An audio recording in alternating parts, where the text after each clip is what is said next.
নবীর রওজায় গিয়ে নবীর কাছে কিছু চাওয়া যাবে কিনা?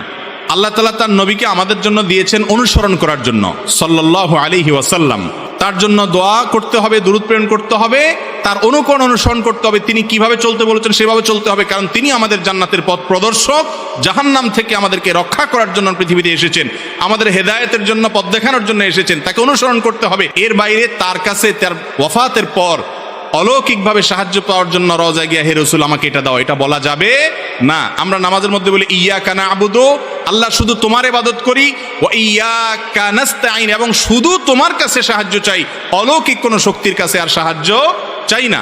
নবীজি নিজেই বলেছেন ওয়া ইযা সাআলতা ফাসআলিল্লাহ, তিনি তার এক প্রিয় সাহাবীকে বলেছেন যখন কিছু চাইবা আল্লাহর কাছে চাইবা, ওয়া ইযা ইসতাআনতা ফাসতাঈন বিল্লাহ, যদি সাহায্য প্রার্থনা করতে চাও আল্লাহর কাছে সাহায্য প্রার্থনা করবা। তাহলে বোঝা গেল নবীজি সাল্লাল্লাহু আলাইহি সাল্লামের রওজা গিয়ে তার কাছে কিছু চাওয়া এটা জায়েজ নাই, শিরকি কাজ।